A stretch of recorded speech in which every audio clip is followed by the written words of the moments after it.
So thank you for joining us for continuing Upstream's legislative advocacy webinar series this year. We are today focusing on an Advocacy 101 training. And I think most of you know who Upstream is, but for those who don't know our mission, it is to support systems level changes to promote public health.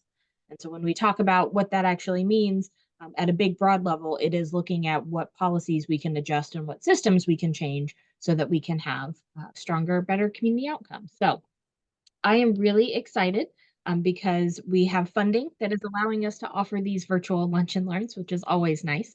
But also that we've had Sarah from MCCOY joining us in her role, which I have her bio on the next screen, doing a lot of this policy work. So just as a note that it is funded by the Division of Mental Health and Addiction as a community education workshop. If there are political views shared, they are not of the state of Indiana. They are more likely of MCCOY and also probably Upstream in that category. So I do have Sarah. I'm just going to high level give you her bio. A lot of you who have been here a couple of times, it's the same bio. She's the same person. So you don't need this in detail. But she is the Director of Public Policy and Advocacy at the Marion County Commission on Youth. And so in this position, she specifically meets with Indiana legislators to advocate for policy decisions that impact children and families, which is a lot of the work that we do, right? She spent 6 years in Washington working in government and at a nonprofit, has a bachelor's degree from IU, so any Purdue fans, just hush it, in political science and Spanish with a master's degree in global advocacy. And with that, I'm going to stop sharing my screen. I'm going to let her start sharing her screen, and I'm really excited for us to get started with this. And you are muted before you get too far in. Can't believe I did that. That always happens. Yeah, so hopefully you can see my screen. Hello, everybody. I'm Sarah Comfort, Public Policy and Advocacy Director at Marion County Commission on Youth, also known as MCCOY. You've got my contact information. As always, feel free to reach out to me via email with any follow-up questions or opportunities to collaborate or anything like that. So my email is here at the bottom of the screen, and I'll share that again at the end of my presentation too.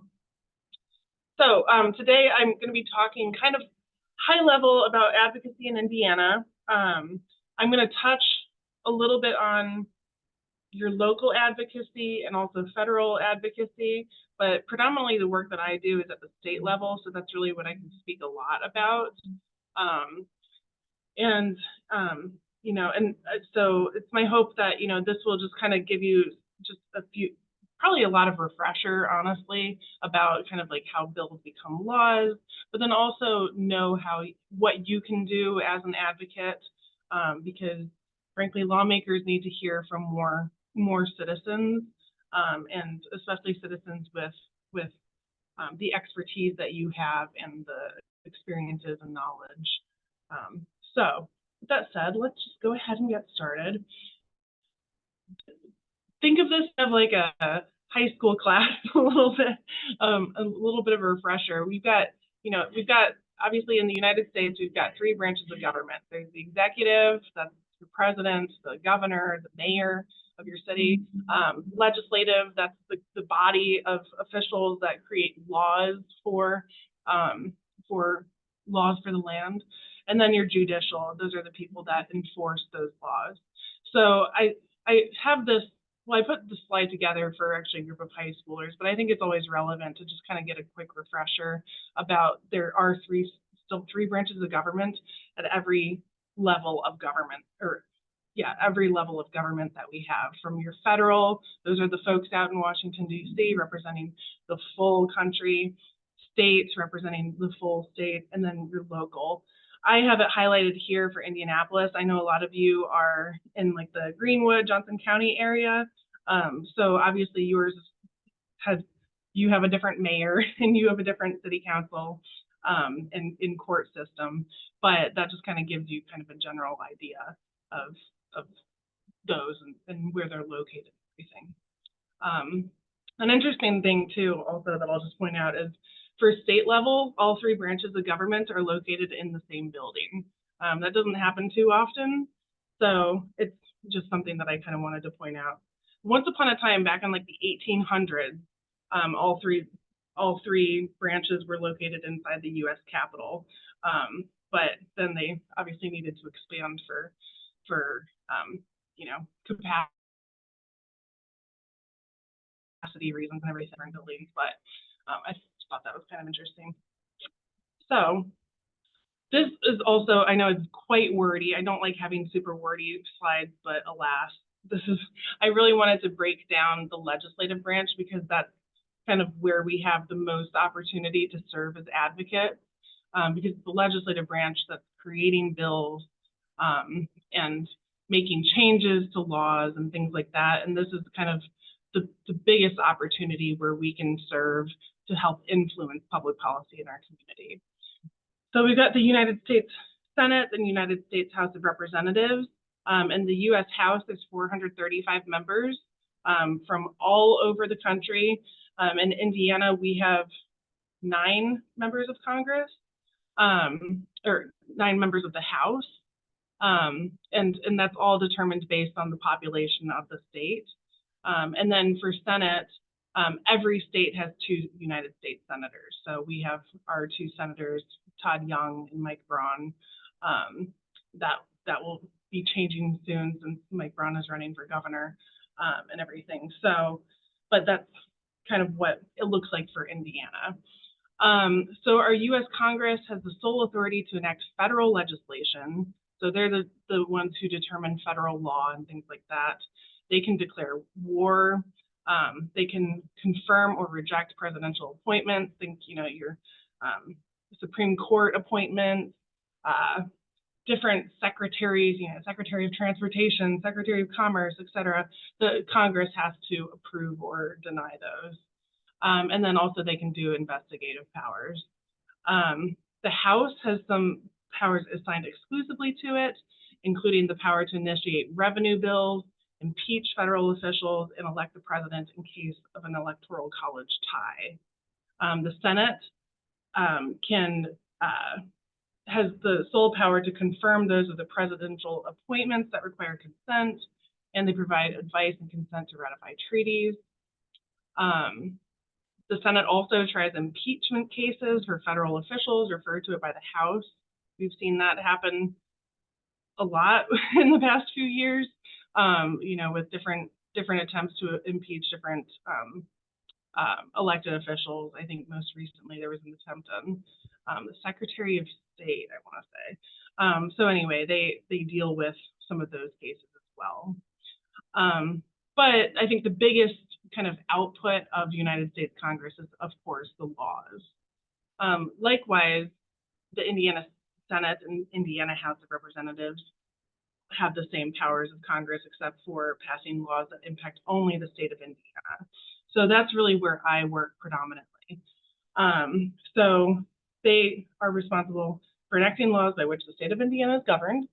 It's made up of the House of Representatives and the House Senate, or excuse me, the state Senate. And then some of their responsibilities include passing bills, obviously, that impact our public policy, setting levels for state spending. That's something that's going to be happening in 2025, as they're going to be passing the budget. They can raise and lower taxes and vote to uphold or override gubernatorial vetoes. And I'll talk a little bit more about vetoes in the next slide. Or I think it's the next slide, but soon. And then, of course, we have our city councils.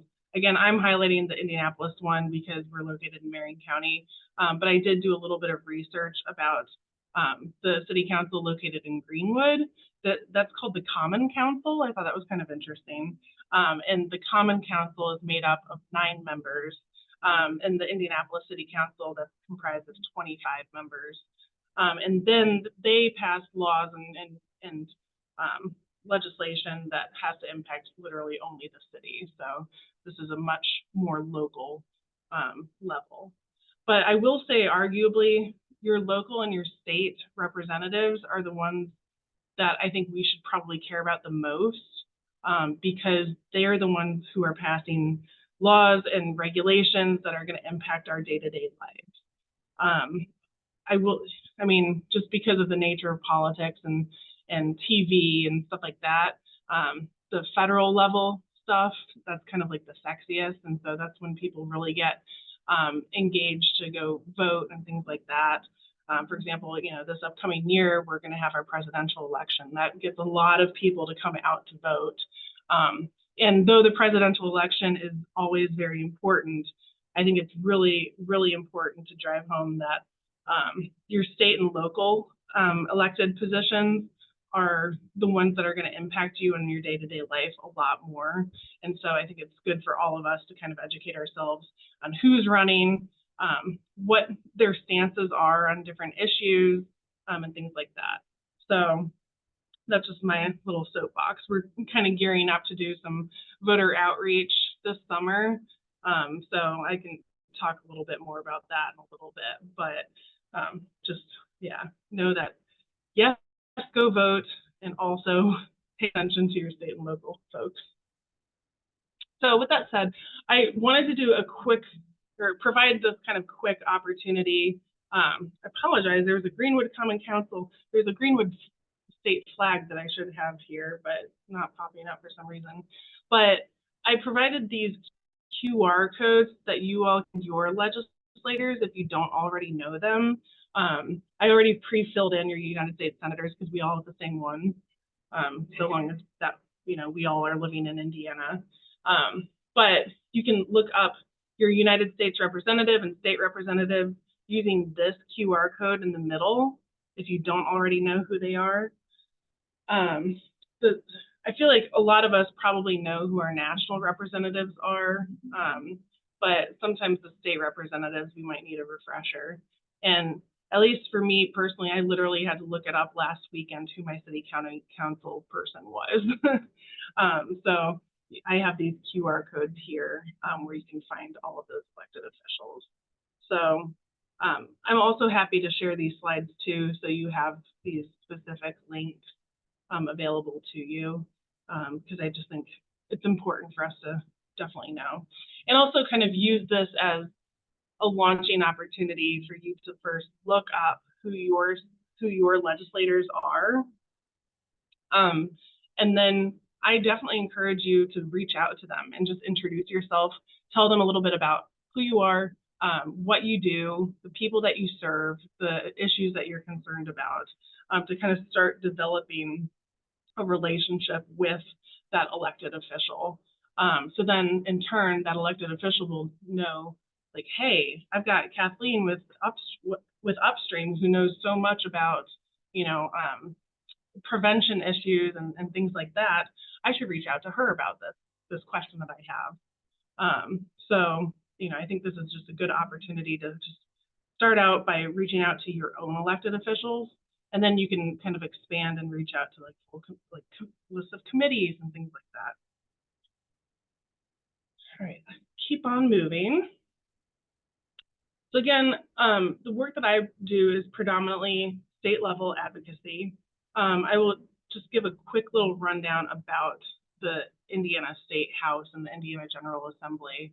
We have what's called a part-time legislature. Every state is different.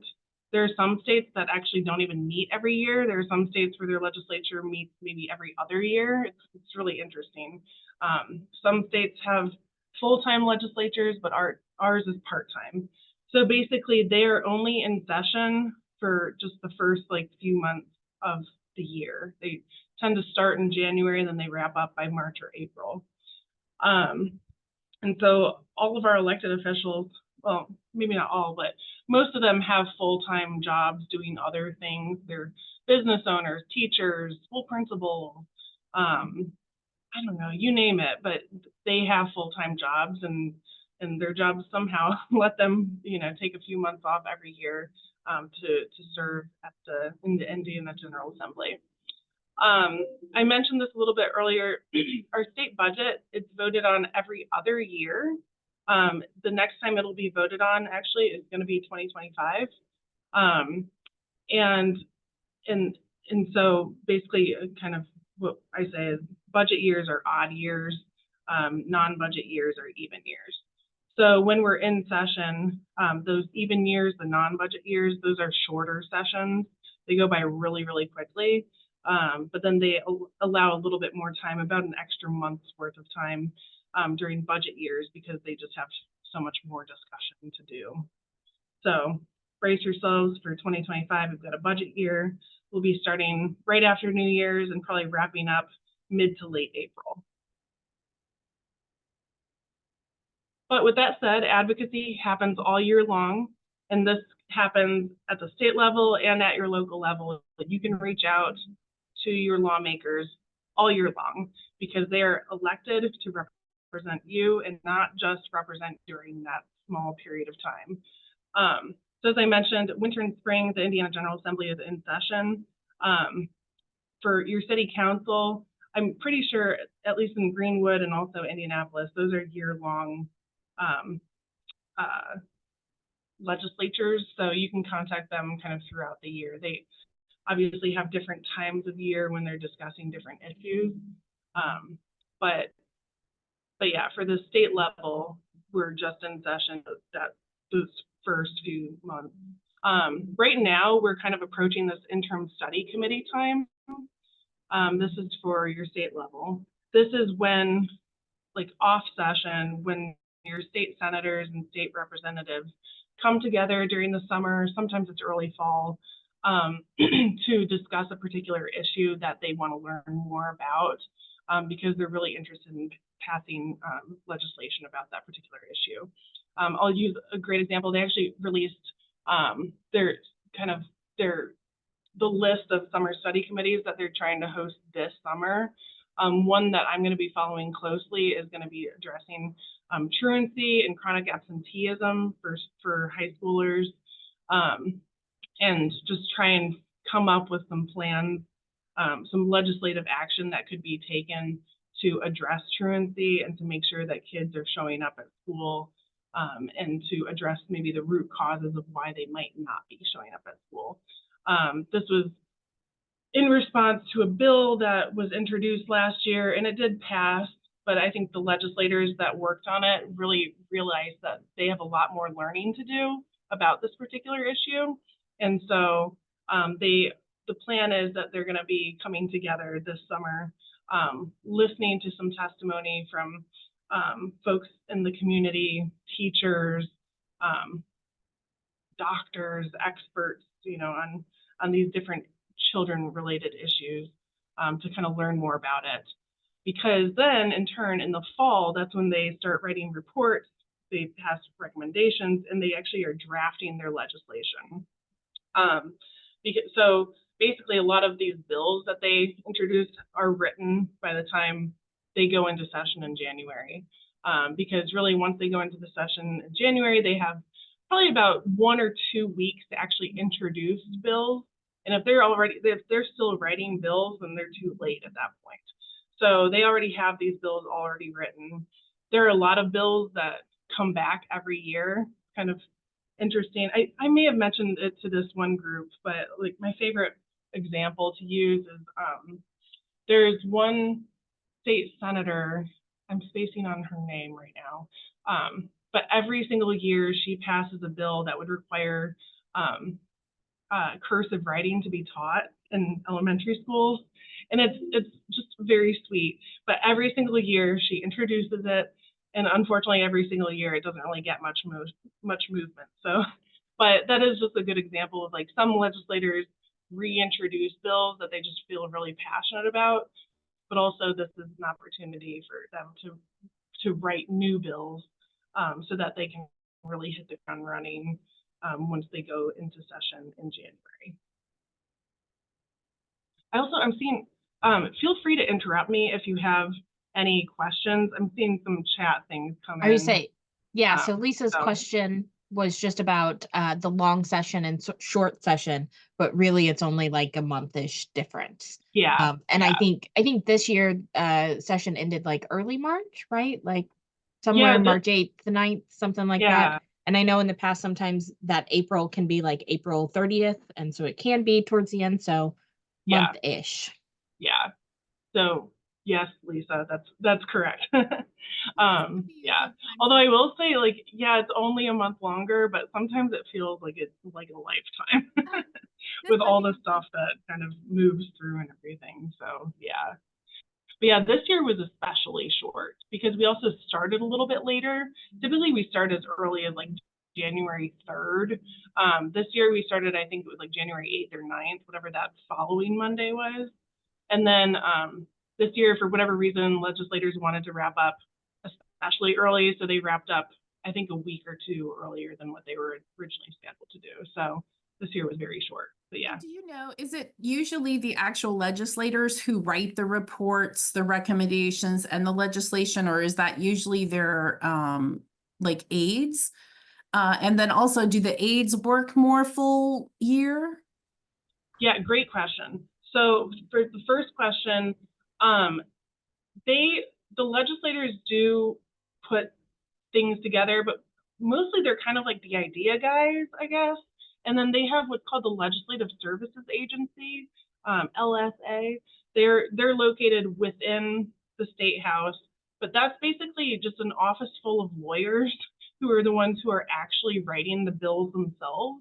And so when you see these bills that are written out, like they're really confusing to read, like unless you have this like legal background. When I read them, I feel like I'm reading a different language sometimes. So lawmakers might work also with community partners alongside these lawyers from the Legislative Services Agency to actually write the bills themselves. And then all of the legislators also have a legislative assistant. I will talk more about that too. And in the state level, it's kind of interesting because there are legislative assistants that work for multiple members, sometimes like 2 or 3 different members. And those are the ones, those legislative assistants are the ones who kind of advise and educate the lawmaker about, like, you know, they inform them about, like, okay, here's the bills that you're going to be voting on. But then they might also remind them, like, based on your voting record, you may want to vote yes or no on this particular thing. Or they might, you know, advise them like, hey, I don't know if you remember, but you did have a meeting with, you know, Sarah McCoy 6 months ago, and she provided some information about this particular issue. So legislative assistants kind of serve in that capacity to kind of, I guess, better inform the legislator about their bills and things like that. I'm not sure at the state level if legislative assistants help with drafting the bills. They very well might.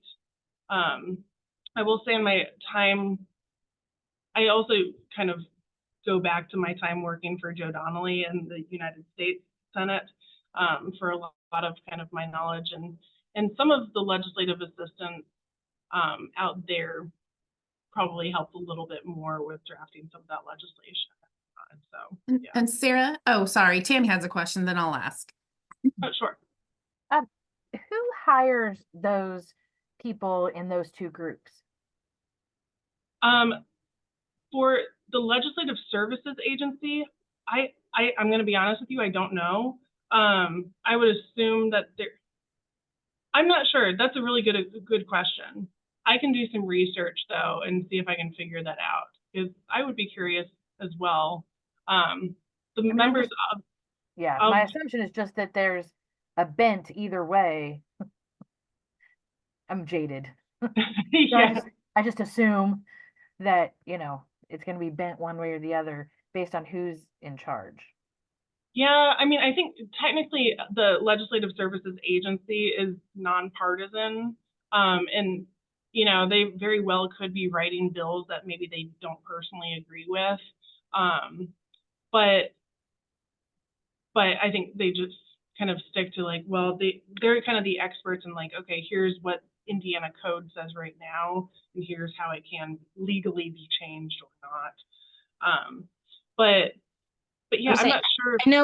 I know in Missouri, because that's where I'm from, and when I was at the State House, we had, it is that the equivalent of, it's not the exact same title or anything, but it was nonpartisan, in as much as any government, employee is nonpartisan. So it wasn't appointed by the governor, it wasn't appointed by anybody, but it fell within the like legislative set of hiring and Mhm. agency. And it was for that, as well as those that did the fiscal notes and those types of things, that same hiring process of you apply to just work in the legislative branch, just as a nonpartisan employee. Yeah. Thanks. For those that are drafting the things, the LAs are different. Yeah. Who hires those? I assume the positions, or I mean Yeah, that would be, I think, determined based on, well, one, the member, and also probably just the caucus. Like there's within the caucus. That's, I'm talking about at the state level. Yeah, At the that's what I federal meant. level, having been an employee myself, I was hired by somebody who was already working for the senator at the time, and yeah. And they do obviously, like when it comes to legislative assistance and things like that, they look into certain things like your own voting histories and things Sure. like that. So Okay. I yeah, was just curious. yeah, that's a great question though. Yeah. Then Lisa, you had another So question. one related question, is there a resource that sort of takes state code and narrates it for normal people to understand? Honestly, I don't know. I don't think, not that I know of off the top of my head. Okay. I mean, we Yeah. usually just contact our attorney and say, what does this Yeah. mean? Help us to understand. But it is written in such a legal-ish way that sometimes you read it and you read it again and again and again, and it's difficult to interpret. Yeah, yeah. And I will say, like, even for me, like, I'm a registered lobbyist for MCCOY, and I still have those issues. I'm not a lawyer, and so there are times where, like, sometimes I'm reading things and I'll reach out to somebody within my network who does have a legal background and be like, am I understanding this correctly? So and I don't know, candidly, like, between you and me, I think that there's a little bit of intentionality too, to kind of create certain barriers, I think. So, but yeah, that would be a fantastic resource to have to make a little bit more sense of it all. I bet AI could actually be beneficial in that regard. Yeah, that's a good idea, actually. That's a really good idea. Okay, keep moving forward.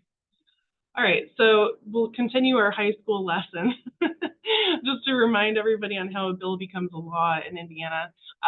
It works similarly with in national level, well, in the United States Congress as well. In Indiana, like at the state level, what I like a lot more about this is there's a specific start time and an end time. And basically, if the bill has not been received, or if the governor has not received the bill by the end of session, then the bill is dead. Meanwhile, on the national level, bills can just be, stuck waiting for a vote or something like that indefinitely. And so, what I like about the fact that we are a part-time legislature is like there's a clear beginning and clear end. So I'll just try and go through this quickly. So the idea is developed first. That's happening anytime really, but now especially. Ideas are being developed already in preparation for the 2025 legislative session, and bills will start to be drafted, pretty much anytime now through the fall. Because as I mentioned, they really want to be able to hit the ground running. So bills then are introduced and referred to committees. That happens within the first week or two of when our state house is in session. So this is anywhere from January 3rd until January 15th or something like that. Bills are introduced, referred to committee. That committee is going to be determined based on the topic of the bill. If the bill is going to impact your schools, then it's likely going to be sent to an education committee. If it's going to impact funding in any way, then that would likely be sent to an appropriations committee. There's all sorts of committees that deal with all sorts of different issues. You know, environmental committees, there's roads and transportation, kind of you name it, there's a committee for that. So bills then will be sent to a committee after they're introduced. And then there may or may not be committee action on that bill. That committee action is determined entirely based on who's the chair of that committee. So a lot of times if you are introducing, I'll just use an education bill, for example. If you are introducing a bill that's going to impact our schools, it'll be sent to an education committee. It would be wise as an advocate to reach out to that committee chair and maybe set up a meeting with them to be able to tell them a little bit about your bill so that that's on their radar. If you want to go a step further too, is work with the chair on, have the chair be the one who's actually authoring it. Because likely if a chair is authoring a bill, they're going to have their own bill be heard first. So that's just kind of how it works. But then also committee action is an opportunity for small groups of legislators to come together, really dive deep on a particular bill, ask questions about it, hear public testimony about it. That's probably the biggest thing. And then they can make changes or amendments to the bill as needed. But it's during those committee sessions, that's when members of the public and lobbyists can come in and be officially on the record about, one, whether or not they support or oppose the bill, but then also they can be on the record of like how they would suggest that the bill should be changed for the better, whether that's removing language or making an adjustment or something like that. And then ultimately then the committee then will vote on the bill, yes or no, do we pass this, after they've had that thorough discussion. When and if the bill passes the committee, then it's sent to the full chamber. If it's a House bill, so I guess we'll go back a little bit. If a House representative introduces the bill, then it's going to be determined to be a House bill. If a senator is introducing the bill, it's a Senate bill. And you can see a lot, like there was one that we worked on a lot a few years ago, was HB 1134. That HB stands for House bill. Or there's, SB 167, that's Senate bill 167. So if it goes, if it's a House bill, it goes to a House committee, and then it's then sent to the full House chamber for a second reading. The second reading then is when the full chamber can make further adjustments. So there might be members of the House who weren't a part of that education committee, but still want to have a little say on this particular bill. They can ask for amendments and changes to be made during that second reading process. And then after that, then it goes through what's called the third reading, which is just the ultimate passage, yes or no, through that initial chamber. So in the case of, I'm sharing, if it's a House bill, it's ultimate passage. This is that third reading, then it's sent to the opposite chamber. So House bill sent to the Senate, Senate bill sent to the House, and it goes through the exact same process all over again. You probably remember from your high school government classes, the reason of this being is checks and balances. They want a lot of eyeballs on bills to make sure that, everybody kind of is in agreement about what the bill does and that the bill is going to help in whatever capacity. So there's more committee action in that opposite chamber. That's another opportunity for us advocates to come back to the State House to continue speaking about this bill. If you wanted an amendment to be made in the first, like let's use this House bill as an example. If you wanted an amendment made to this House bill when it was in the House, but that never happened, you can then ask for it to happen in the Senate, if that makes sense. So there's opportunity for further changes.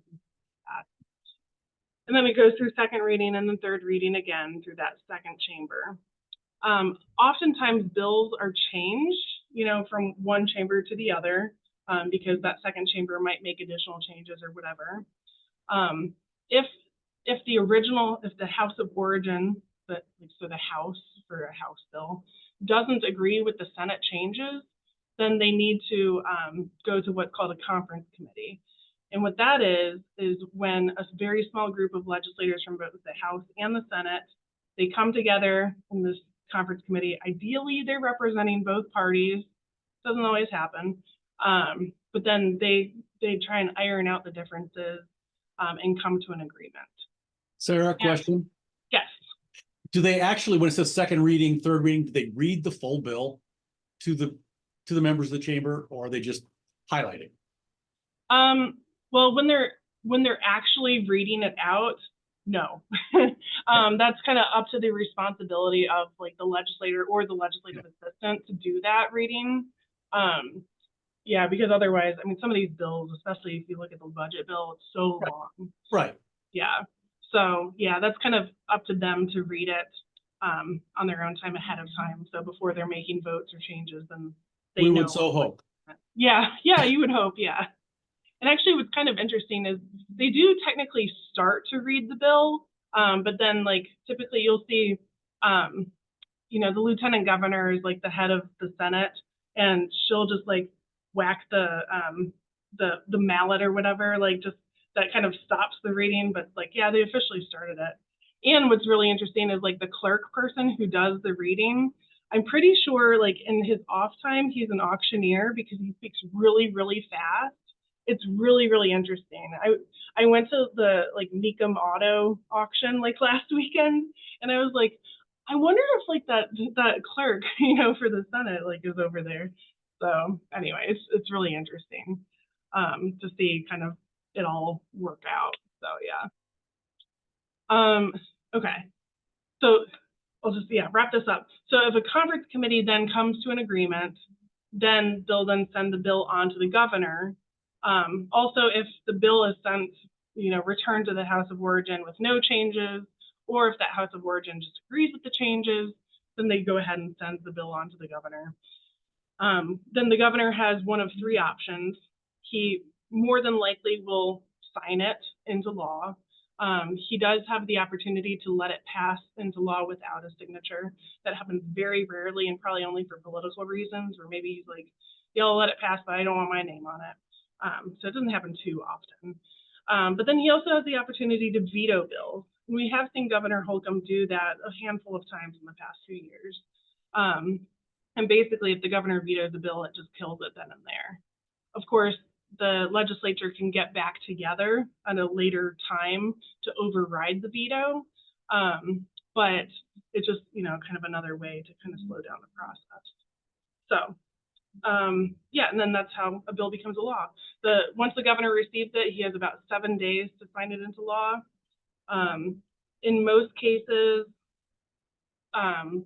bills that have been so I'll just use as an example, bills that were introduced in the 2024 legislative session and that passed, and they have Governor Holcomb's signature. Most of them, unless otherwise marked, they will go into effect on July 1st this year. So kind of stay tuned for, you know, we were just a few months away, or I guess not even, like a month and a half away from those new bills from the 2024 legislative session to go into effect July 1st. So any bills that are impacting schools, those go into effect to start the 2024-2025 school year, for example. Okay, I saw, Lisa, what happens if a House bill and Senate bill are similar? Do they ever merge them before going to the opposite chamber? Another great question. A lot of times there are House bills and Senate bills that are almost identical, and they do that intentionally to kind of like, I guess, speed up the process or something, so that, you know, like if there's this new concept in this bill that's in the House, it's not like the Senate hasn't already seen this information. So if they have their own version of it, then they essentially somehow they'll determine which one is like the better of the two bills. And then they'll end up like killing one of the bills and then keeping the other one alive.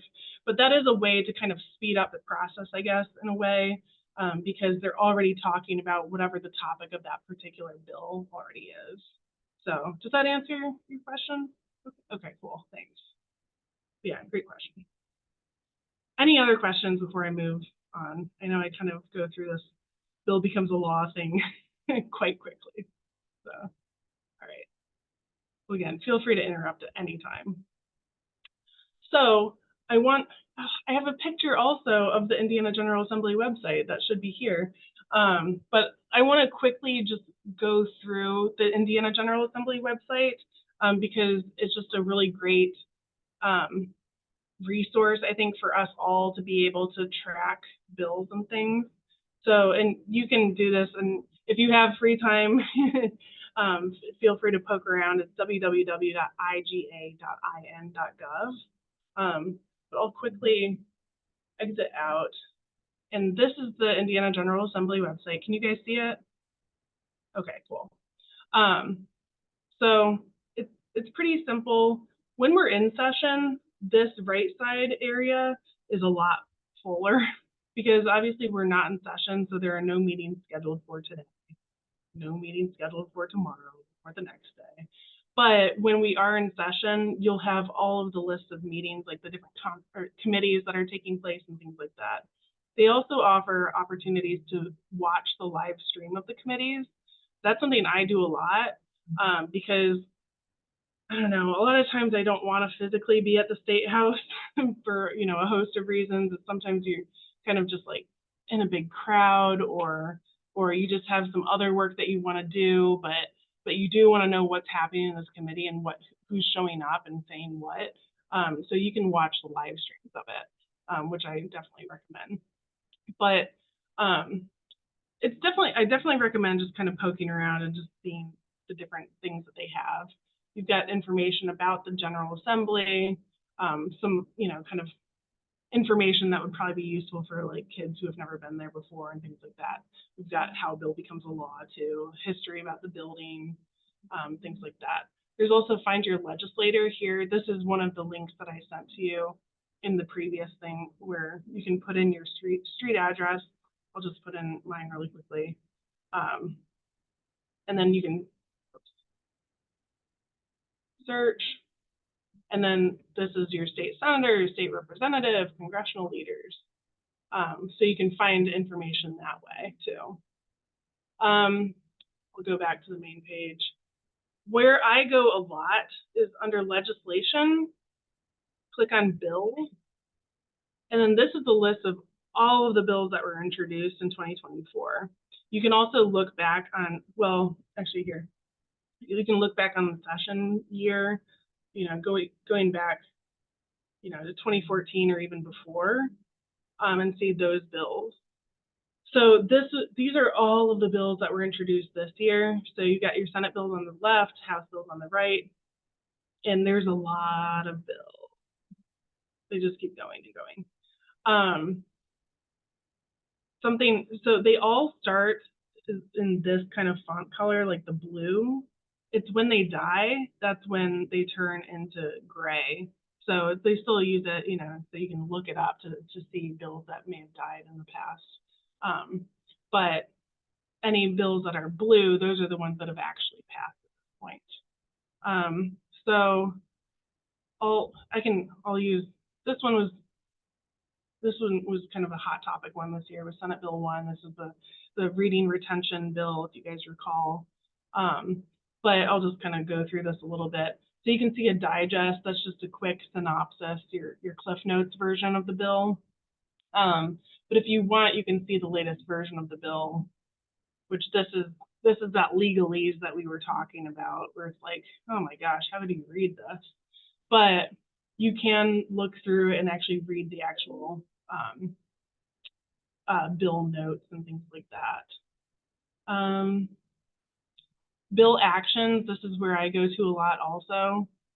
It just shows what action has taken place on the bill. So it was initially authored by Senators Rogers, Rotz, and Buchanan. There were co-authors. It was first read, that first reading happened on January 16th. It almost immediately had a committee action. They passed it out January 25th. And then you can kind of work your way to, I guess, more recent events. You can see different amendments that were included. These ones were all prevailed. You can see the roll call. These are the people that voted yes versus no. You can see specifically who voted to see some of, people's voting records and things like that. That's all public information for you to see. You can see, there were more amendments made, some failed, actually almost all of these failed. It was returned to the Senate with amendments. They concurred with those changes, so it wasn't sent to a conference committee. And then they sent it to the governor, who then signed it into law on on March 11th. Of course, this bill will then become law on July 1st, because that's just when most bills become laws, unless they're otherwise noted. You can also see committee reports here, the different votes kind of within those committees and things like that. The different versions of it, because obviously they made a lot of amendments and changes and things. So that's kind of what I would recommend, kind of looking around. Also, you can look up committees too. We'll just go to understanding committees. We'll just click on standing committees. So these are all the committees that I was talking about earlier. There's obviously a ton of different committees, and these are where the bills are sent to. So I'll go to like the Senate Committee on Family and Children Services. Obviously, this is all for the 2024 legislative session. So when they start up in 2025, you'll see new bills and things like that. But you can see all of the different bills that were assigned to that particular committee. These were the House bills that were assigned to the Senate committee, when they go through that the second half of the process. These are all the members.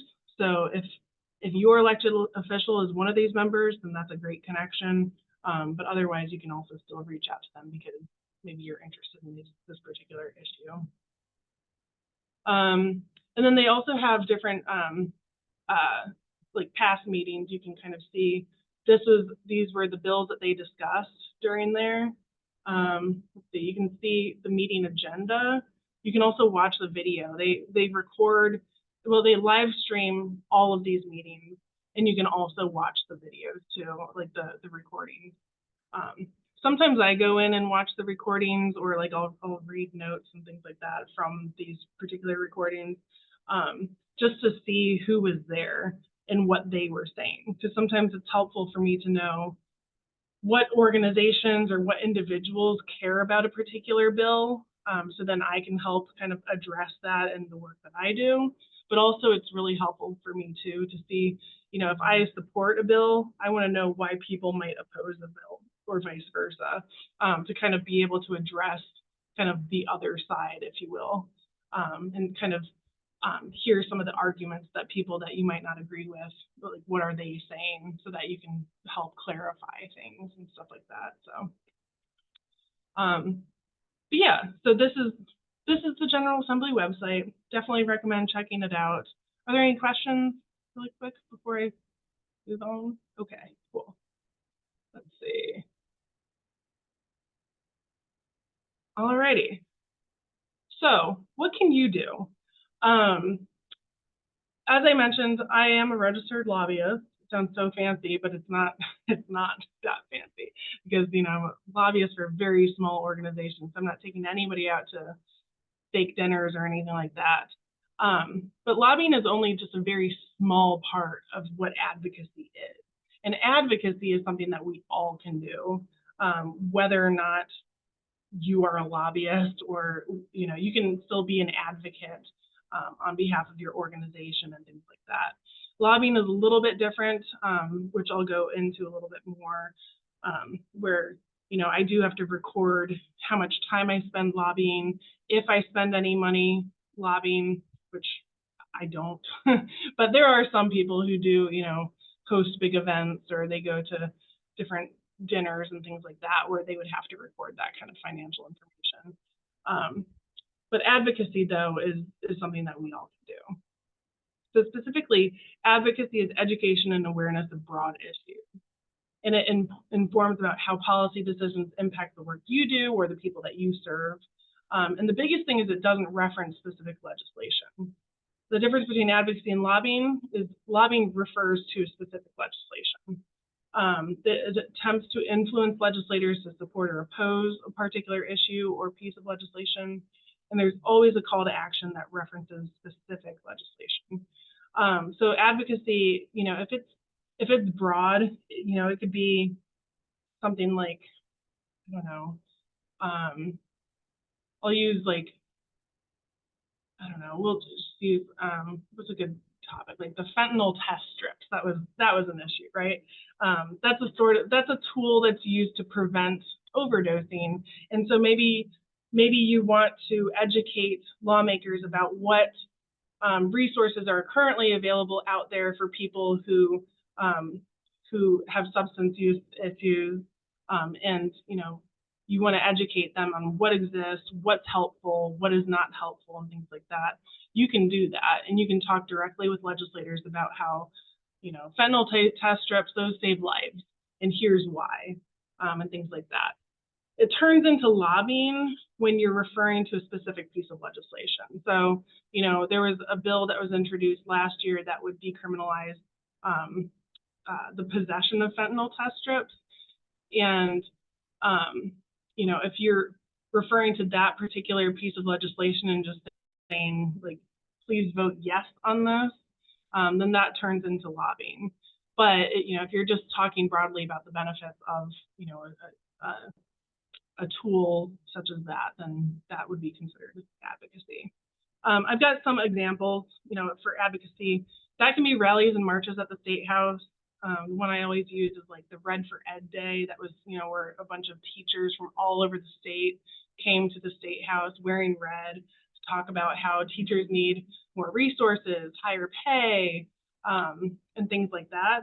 That's an example of advocacy because they weren't referring to a specific piece of legislation. You can still research policies and track legislation, go back to that IGA website and poke around and look at different bills. That's an example of how you can be an advocate, is just by looking up things like that. You can Sarah, can I ask a question? Yeah, please. So what if you are maybe invited to go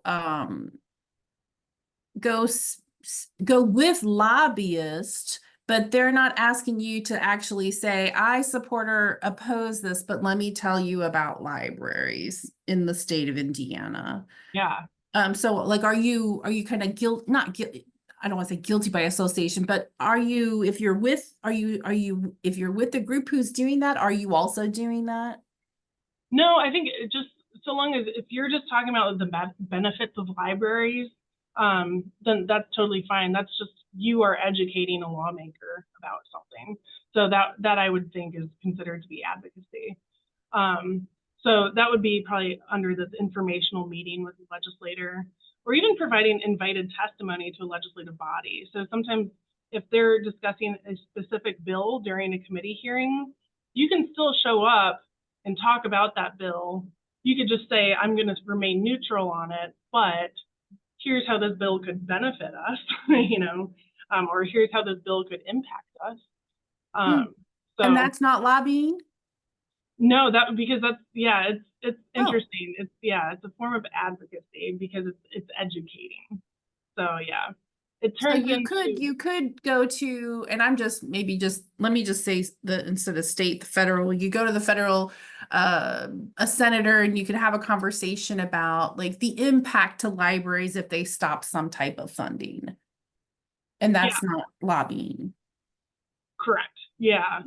Yeah. Okay. I think so.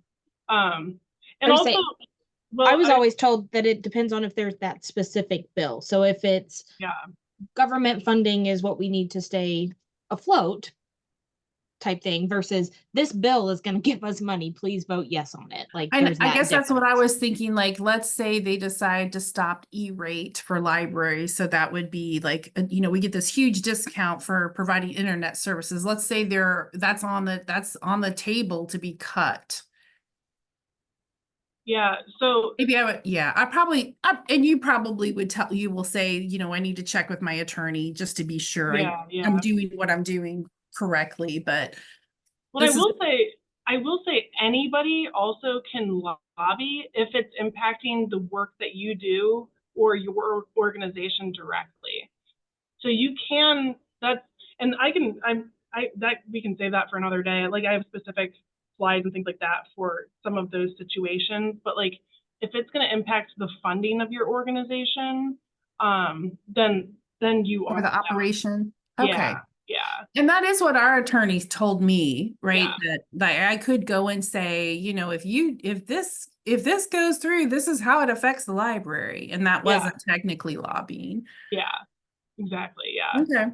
So, yeah, I'd be happy to, work with Kathleen and we can put together some different slides and stuff like that for more of that. Also, I'll put it in the chat too, if you're interested. It's called Boulder Advocacy. They have fantastic resources to kind of help differentiate the difference between advocacy and lobbying and what nonprofits can do or cannot do and things like that. And they have more specifics in terms of like, MCCOY, we're a 501c3 nonprofit and, I'm a lobbyist, but I just have some limitations in terms of like how much money I can spend, which I never even scratched the surface of that limit. So, but I think some people, it depends also on your funding too, like where your funding is coming from. Some organizations are stricter, we're not government funded, so we don't really have those restrictions at MCCOY, but oh yeah, Kathleen put the link, so thank you. Can I ask, so over the years, say somebody had used ResistBot a lot to send letters very much, calling opposing or supporting a particular issue or legislation, trying to get others to do the same thing. So I'm assuming that's an unpaid lobbyist, right? Yeah, for like, yeah, I guess like sharing kind of those call to action type opportunities where you can fill in your name and then it sends an email or whatever. Yeah. Yeah, I mean that's sort of a form of lobbying, and you can do that also. I will say, as just a concerned citizen, you can always contact your senator. It's just Right. it gets a little trickier when you're saying like, I'm Tammy representing Upstream prevention or something like that. That's So is that the key? If I'm just Tammy representing Tammy, or Tammy representing, public life or people Yeah. in general, it's cool, right? I don't. Right. There's no. Yep. It's just the way Tammy this reads. I'm like, I'm falling into a bucket I really didn't think I was in. Oh no, yeah.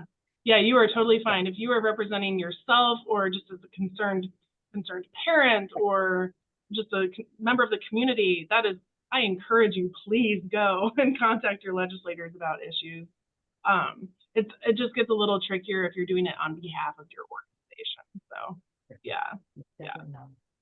Great question though. Any other questions before I move forward? Okay. I'm also realizing that we're getting kind of close to time, so I'll start talking quickly. I do have some top tips on meeting with legislators. This is something that I learned after having worked for 3 years on Capitol Hill and being on the receiving end of advocacy efforts. These are some of my top tips. Be kind. Oftentimes when you're talking to a legislator, it's because you're mad about something. I've been screamed at and cussed at and everything, you name it, when I worked in Joe Donnelly's office for, all sorts of different reasons, but it's just people call in when they're upset about things. And so just be kind, especially if you want to kind of continue having a relationship with this particular legislator and work with them in the future. Be prepared and do your research. It's helpful to know, if a legislator, if the bill talking about earlier is stuck in the education committee and you're talking to a legislator who isn't a part of that committee, make sure you're aware of that.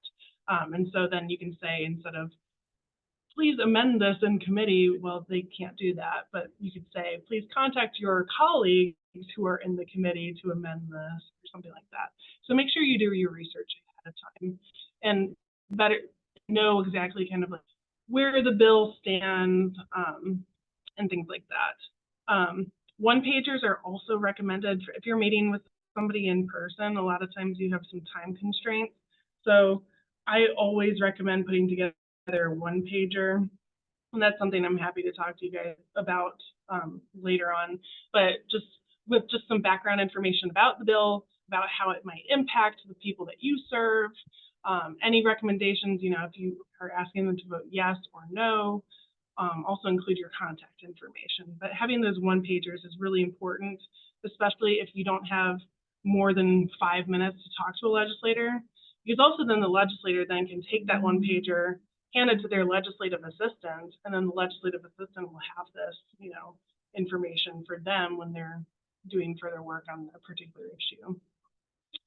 Thank them at the beginning and at the end. Lawmakers, as frustrated as we can be with lawmakers, they, I'm sure, feel that they aren't thanked enough for the work that they do. And so I think just that it's always just a good practice when working with any other human being. Make sure that you're grateful for their time, for meeting with you. If they voted in support of something that you support in the past, you can recognize them for that. I think having that kind of recognition is a good way to kind of break the ice. I mentioned the be quick, have an elevator pitch prepared if need be. Sometimes at the State House, you might be talking to somebody just as they're going from one end of the hallway to the other, and that's all you have. So make sure that you are prepared to speak really quickly. Speaking with their legislative assistant is okay. Sometimes it's even better. I mentioned that earlier, so I don't need to kind of dive too deep into that, but their legislative assistant is there to kind of be the expert and the advisor, sort of like the right hand to the king, if you will, to use a Game of Thrones reference. So the legislative assistant is kind of there to kind of remind, a lawmaker about like, well, this is, based on your voting history, this is how you should vote and things like that. Always have an ask, even if it's not referring to a specific piece of legislation. It could be something as broad as like, please keep in mind, this prevention issue when you're casting your vote on absenteeism next year or something like that. It can be super vague, that's fine. But just make sure that you have an ask so that a lawmaker leaves their meeting with you being like, oh, that's what they wanted, or that's what I can work with them on. You don't want them to leave and be like, what was the point of that meeting, Leave your contact information. That's like one of the biggest things that I remember working in Joe Donnelly's office is like, at least I want to say in the state level, it's going to be the same way. If you don't leave your contact information, based on the kind of software that they use to record constituent concerns and things like that, they're not able to record that information unless you leave your contact information. And that contact information is going to be your name and your address. If you want to leave more information, like your phone number or your email address, that's up to you, sure. But definitely leave your name and your address so that, one, they know how to contact you, but also that they know that you're a constituent in some cases and things like that. And then also, yeah, just stay in touch with them and serve as a resource. As I mentioned, lawmakers need to hear more from folks who are the true experts in these particular areas. And so I think if you kind of maintain that relationship, keep in touch with them throughout the year, especially, right now is probably the best time to contact a legislator because they're back home and they're in their constituency and they're not, stuck in committee hearing meetings all day long. They have more time to meet with you and things like that. So definitely serve as a resource and as somebody that they can reach out to when they are deciding, what bills to work on in the future.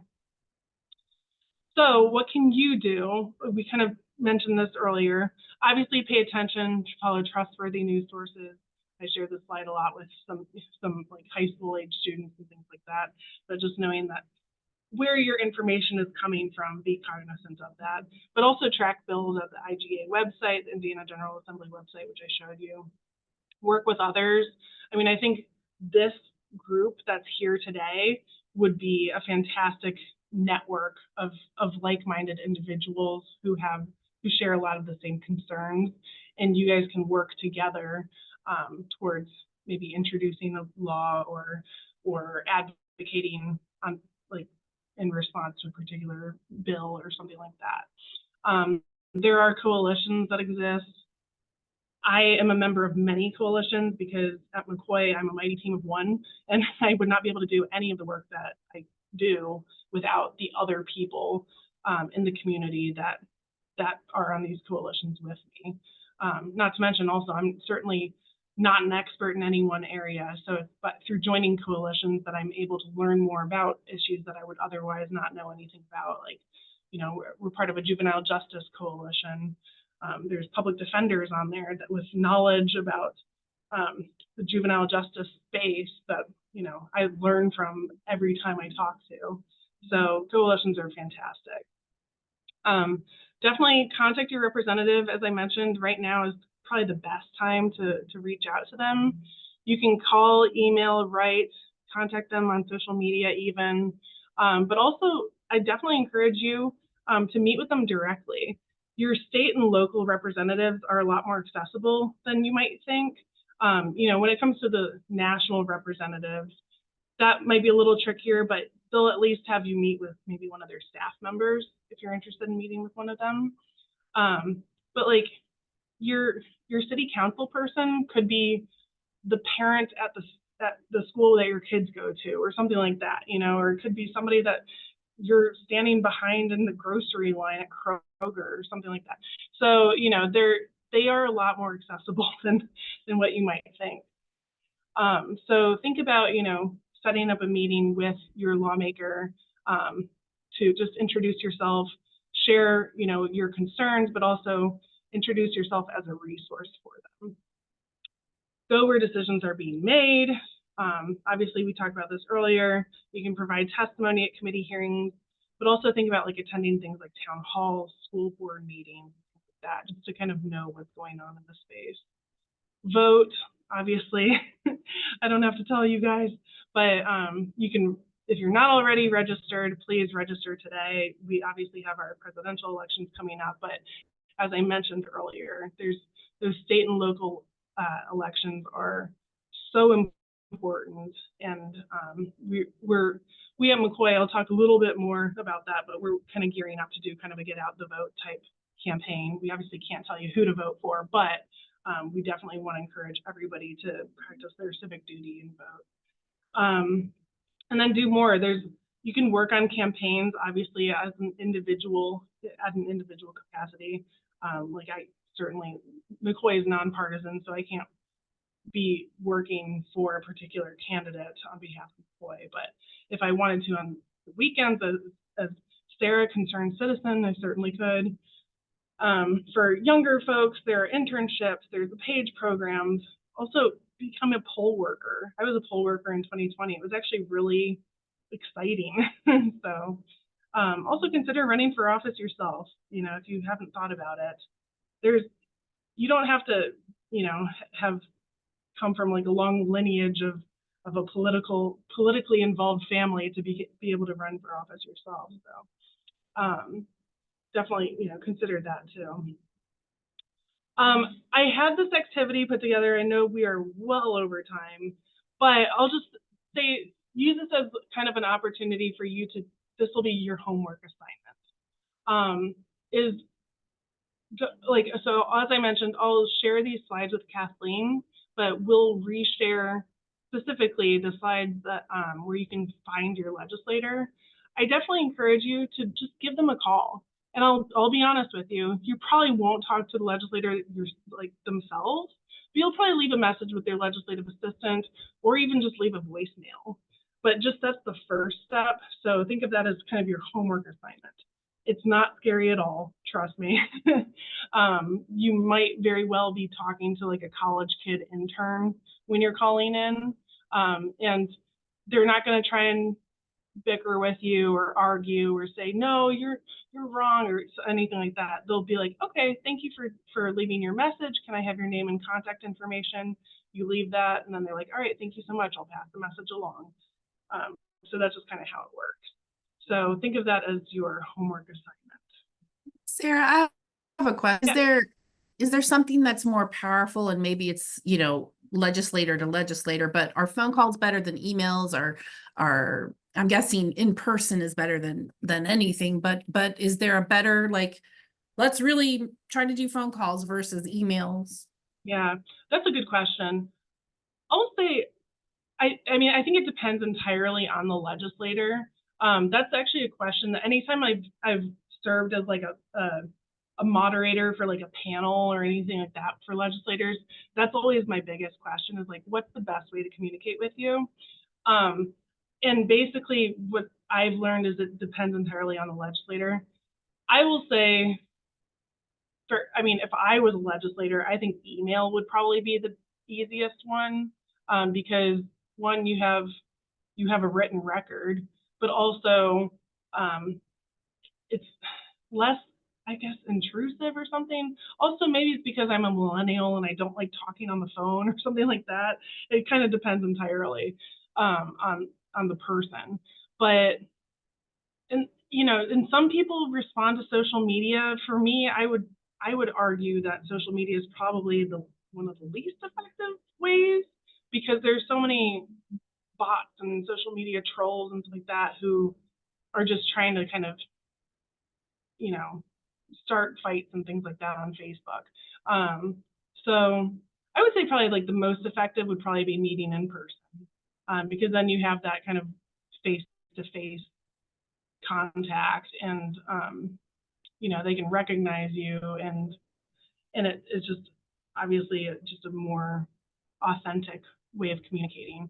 But then I would say between phone calls and email, I think that would probably depend on the legislator. So I think it just kind of generally depends on like what you want to say and how much you want to say. If you have like a bunch of background information and things like that, then probably an email would probably be better so that you can share that. Meanwhile, if you're just like, hey, please vote yes on House Bill 123, then that could be like a good phone call. So yeah. I wanted to just share a couple resources with you. If you don't already follow this, we do have, I've got my State House Sound Off. I send it out just once a week during the legislative session. But this just is our way of kind of informing others about the bills that we're tracking, how they're moving through the State House. And again, like, we follow bills, any bills that impact children, families, or people who serve children and families. So they are sent out just once a week, just during the legislative session. So if you subscribe today, you might not receive an email until January 2025, but at least you'll be on top of it. So I have to shamelessly plug that. But also, I mentioned also the importance of voting. We are working on educating and empowering others to register them and the people that they work with, to get them registered to vote. And we're working with the League of Women Voters. I just wanted to share this opportunity. We've got a couple voter registration trainings coming up. One on May 29th, that's going to be on Zoom. And then one on June 13th, which will be in person here at MCCOY.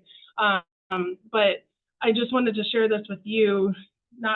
I mean, I would love if you guys aren't already registered. Obviously, this will inform you on how you can register. But also, more importantly, this will be an opportunity for you to learn how to register the other people that you serve on how to vote. So the League of Women Voters is another, you know, nonpartisan organization. They're a fantastic resource. So I definitely would love for you guys to come. The training is all completely free. So. And yes, that's all I have. I'm so sorry to be going so far over time, but I really appreciate the opportunity. You've got my contact information is here at the bottom. I'm happy to stay on for any other follow-up questions, but also feel free to reach out to me, you know, over email or if you want to grab coffee or whatever. Would love to. So, okay, I'll go ahead and stop sharing. Are there any questions? Thank you. Good overview. Appreciate it. Thank you. Yeah, thanks for being here.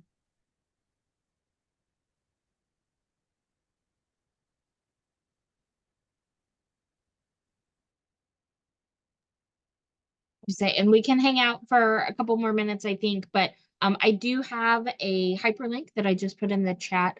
I will email this to you as well, but for those of you who have a couple of minutes to take it, we are grant funded and they love data. So it's just a short little, was this useful? Did you learn anything? That type of thing for our lunch and learns. We will email it out for those, again, who would like a certificate that you were here. We can do that as long as you were here for 80% of that identified time. So just that 12 to 1 is what we'll aim for. But I'm going to stop recording.